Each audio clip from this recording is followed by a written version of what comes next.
Hi అండి, welcome back to my channel real design Bhairathi. ఈరోజు నేను చూపించబోయే అవుట్ఫిట్ ఏంటంటే, ఇప్పుడు మల్ కాటన్ ట్రెండ్లో ఉంది కదండి. అది నేనంటే ప్లెయిన్ అయితే దొరకలేదు, శారీస్ అయితే కట్ శారీస్ తీసుకున్నానండి. తీసుకుని దాంతో ఫ్రాక్ స్టిచ్ చేశాను. చూద్దాం రండి. ఫ్రాక్ అయితే ఇదండి. ఇది మల్ కాటన్ కట్ శారీస్ అనమాట. 2 కట్స్ వచ్చినాయి. బ్లౌజ్ సపరేట్ వచ్చింది. బ్లౌజ్ అయితే యూజ్ చేయలేదు, తీసేసాను. ఈ ఒక పార్ట్ ఉంది కదండి, ఈ ఒక పార్ట్ అంతా పౌటంచ్ వస్తుంది కదా శారీకి, ఆ పౌటంచ్తో స్టిచ్ చేశాను, ఫ్రంట్ బ్యాక్ కూడా.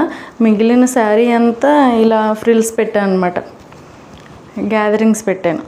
2 స్టెప్స్ ఫ్రాక్ అండి ఇది, 2 లేయర్స్ అనమాట. ఇలా వస్తుంది. లోపల లైనింగ్ వచ్చి కాటన్ లైనింగ్ యూజ్ చేశానండి. అంటే క్రేప్ కొంచెం ఉడికొస్తుందేమోనని కాటన్ అయితే యూజ్ చేశాను. హ్యాండ్స్ వచ్చి నార్మల్ స్లీవ్స్ ఇచ్చి, ఈ బార్డర్ వచ్చింది కదా శారీలో, మిగిలింది కొంచెం మిగిలితే దాన్ని అయితే ఇలాగ హ్యాండ్స్కి ఫ్రిల్స్ పెట్టాను అనమాట. ఫ్రంట్ వచ్చి ఈ శారీలోనే కొంచెం క్లాత్ మిగిలితే ఆ మిగిలిన క్లాత్ని ఇలా జస్ట్ అటు ఇటు జిగ్జాగ్ చేసి ఇలా ఫ్రిల్స్ ఇచ్చాను. యూనెక్ షేప్ ఇచ్చాను. బ్యాక్ కూడా డీప్ యూ షేప్ ఇచ్చి డోరీస్ ఇచ్చాను.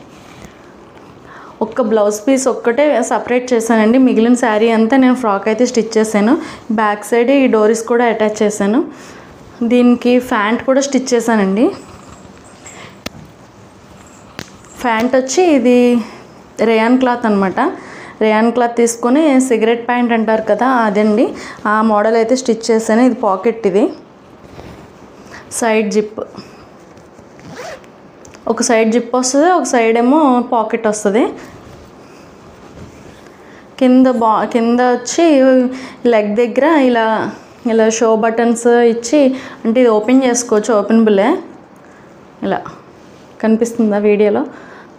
ఇలా పెట్టుకోవచ్చు అనమాట, తీసి పెట్టుకోవచ్చు. ఇదైతే నేను కొంచెం లూజ్ ఫిట్ స్టిచ్ చేసుకున్నానండి, కంఫర్ట్ గురించి. మరీ టైట్ అయినా ఎందుకులే అని లూజ్ చేశాను. ప్యాంట్ అయితే ఇది, ఫ్రాక్ అయితే ఇది. రెండు ఇవ్వండి. మీకు ఎవరికైనా ఇలాంటి అవుట్ఫిట్ స్టిచ్ చేసుకోవాలంటే నాకు ఇన్స్టాగ్రామ్లో మెసేజ్ చేయండి. ఈ డ్రెస్ నచ్చితే లైక్ చేయండి, కామెంట్ చేయండి, కుదిరితే షేర్ చేయండి. తప్పకుండా నా ఛానల్ అయితే సబ్స్క్రైబ్ చేసుకోండి. Thank you.